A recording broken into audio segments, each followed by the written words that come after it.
काशी हिंदू विश्वविद्यालय में एक छात्रा अर्चिता सिंह का प्रकरण शायद ही कोई ऐसा हो जो सोशल मीडिया और टीवी चैनल देखता हो उसे पता न हो।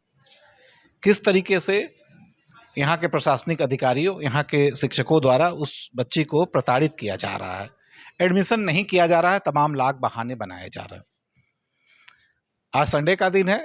यहाँ के तमाम जो अधिकारी हैं, प्रशासनिक या कर्मचारी अपने अपने घरों में मौज मस्ती कर रहे हैं, छुट्टी का दिन सेलिब्रेट कर रहे हैं। लेकिन अर्चिता बिटिया सड़क पे सोई हुई है। आप ये दृश्य देखिए।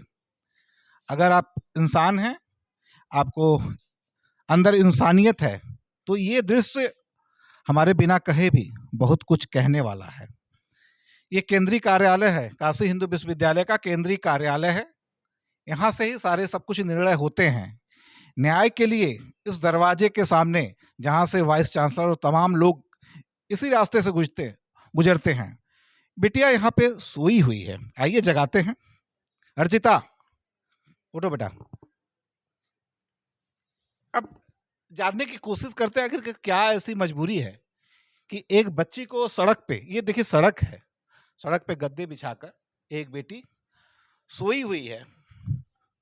क्यों बेटा, क्यों? अब तक आज संभवतः शायद 4 दिन हो गया। जी सर। तो कहीं किसी से कुछ बातचीत हो रही है, कुछ बात आगे बढ़ी?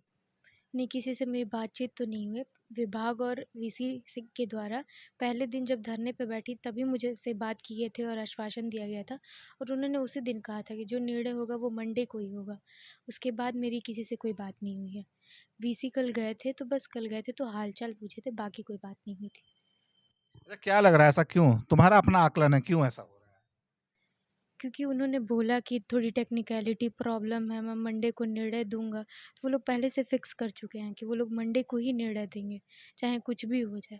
तो इसीलिए बस वो लोग खींच रहे हैं, टाइम टेकन कर रहे हैं कि मंडे तक आए तो मंडे को वो लोग जो भी हो, क्योंकि वो ऐसा कह रहे हैं कि यूएससीबी की कमेटी मंडे को ही बैठाई जाएगी। तो हो सकता है कमेटी के बैठने और निर्णय करने का वो प्रयास कर रहे हैं। अब आइए आपको पूरा मामला हम समझाते हैं क्या है। पीएचडी में एडमिशन के लिए ये बच्ची ईडब्ल्यूएस कोटे से इसने अप्लाई किया था,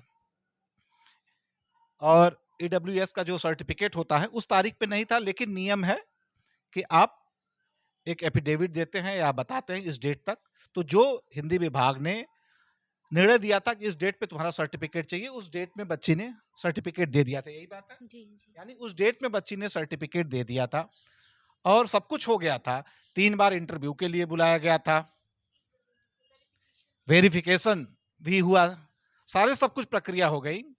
और जब अचानक वो समय आया कि अब बच्ची के पास लिंक भेजना है जिससे फीस जमा करना, और फीस जमा करने के साथ ही एडमिशन की प्रक्रिया पूरी हो जाए, उसी समय अचानक खेल बदल जाता है। खेल ये बदल जाता है कि यहाँ के कुछ लोग वाइस चांसलर बनना चाहते हैं अलग अलग विश्वविद्यालयों में।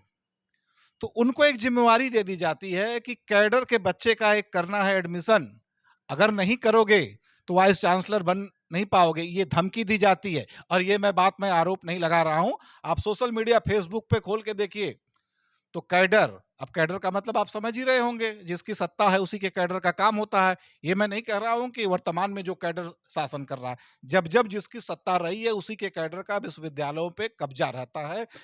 आम बच्चों का को न्याय नहीं मिलता है, उस कैडर के बच्चों को ही का ही एडमिशन होता है, वही लोग वाइस चांसलर बनते हैं।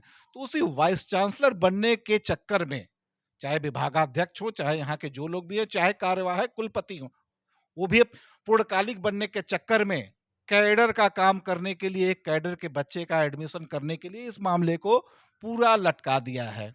और वो अखिल भारतीय विद्यार्थी परिषद कैडर का बच्चा है, उसके साथ भी कहीं ना कहीं वो लोग अन्याय ही कर रहे हैं। सीधे क्लियर कर, सीट जब एक है तो 2 बच्चों का आप एडमिशन कहाँ करोगे भाई, कैसे करोगे? और आप इसको, बच्ची को लटका रहे हो, मानसिक रूप से प्रताड़ना दे रहे हो कि ये भाग जाए, चली जाए। लेकिन हम इसके जज्बे को, हिम्मत को सलाम करते हैं कि ये लेटी हुई अकेले, बीच बीच में उसके दोस्त, इसके साथ ही तमाम लोग आ रहे हैं, यहाँ पे इसके साथ बैठ रहे हैं। आप देखें पीछे पूरी गृहस्थी बन गई, खाने पीने का सामान, मच्छरदानी से लेके गद्दे, सब कुछ यही बने हैं। अब मैं विश्वविद्यालय के प्रशासनिक अधिकारियों से पूछने चाहूंगा, अगर उनके पास जरा भी शर्म हो, जरा भी हया हो, चमड़ी मोटी न हो तो बताएं, क्या अगर आपकी बेटी ऐसा करेगी आपको अच्छा लगेगा? क्या आपकी बेटियां नहीं हैं? अरे भगवान से डरो भाई, ऊपर वाले के घर देर है अंधेर नहीं है। अगर आप किसी की बेटी को सड़क पर इस तरीके से सोने को मजबूर करोगे तो यकीन मानो, मैं अपने मुंह से नहीं कहना चाहूंगा, आपके साथ भी वही है। संभल जाओ। ये कोई व्यक्ति की बात नहीं, किसी संगठन की बात नहीं है, एक सामान्य बात है। बाढ़े पूत पिता के धर में, खेती उपजे अपने कर में। आप जैसा करोगे वही आपके बेटे बेटियों को मिलेगा। तो आप दूसरे की बेटी को प्रताड़ित न करें, बच्ची के साथ न्याय करें। बस यही एक जिम्मेवार चैनल के प्रतिनिधि के नाते मेरा कहना है कि सारे प्रकरण को मैं देख रहा हूँ। थोड़ा शर्म करें, थोड़ा-सा लिहाज़ करें।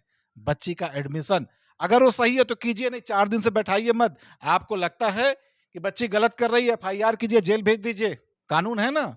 क्यों उसको 4 दिन यहाँ से लेटने के लिए मजबूर कर रहे हैं? ऐसी कौन-सी आपकी मजबूरी है कि आप निर्णय नहीं दे पा रहे हैं? 2 नाव की सवारी आप क्यों कर रहे हैं? वाइस चांसलर बनने के लिए? अब देखिए ये आरोप मैं नहीं लगा रहा हूँ। ये बाकायदे कैडर के लोग धमकी दे रहे हैं। सोशल मीडिया पे बयान आ रहा है कि कैसे उस हमारे संगठन के लड़के का नहीं करेगा। हमारे संघ के कार्यक्रम में आते हो, एबीवीपी के कार्यक्रम में आते हो, खाना खाते हो, तो हमारे कैडर के एडमिशन कैसे नहीं करोगे? ये खुलेआम सोशल मीडिया पे धमकी दी जा रही है। ये कोई मैं या ये बच्ची नहीं की जा रही है। तो इस तरीके से वाइस चांसलर बनने के लिए या विभागाध्यक्ष या डीन बनने के लिए किसी बच्चे के साथ कैरियर न खेले। नहीं, आपके साथ भी अच्छा नहीं होगा। बच्चे अब लास्ट में ये बताओ, क्या लगता है तुम्हें न्याय होगा? नहीं होगा तो क्या करोगी? अंतिम लड़ाई क्या होगी? नहीं होगा तो मैं, जब तक मेरा एडमिशन नहीं हो जाता, मैं यहाँ बैठी रहूँगी। मैं यहाँ से उठूँगी नहीं, क्योंकि मेरे सारे डॉक्यूमेंट सही है। मैं शुरू से यही बता रही हूँ, मेरे डॉक्यूमेंट सही है। उसमें पोर्टल पे आप खोलेंगे तो वो यही शो कर रहा है, अर्चिता सिंह। बस कन्फर्म क्लिक करना है। ये क्या टेक्निकलिटी प्रॉब्लम है, क्या कह रहे हैं, मुझे समझ नहीं आ रहा है, पर मैं इतना जानती हूँ, मुझे पता चला है पोर्टल पे अभी भी मेरा ही नाम शो कर रहा है। तो मेरा आखिर वो मेरा अधिकार है, तभी वो शो कर रहा है। इसीलिए जब तक न्याय नहीं हो जाएगा, मैं यहाँ से नहीं। आपके पिताजी क्या करते हैं? प्राइवेट जॉब में है, मतलब एक स्टील की कंपनी में काम करते हैं। आपका हाई स्कूल में सुना आपने जिले में सेकंड थर्ड टॉपर थे। थर्ड रैंक था। जी, थर्ड रैंक था।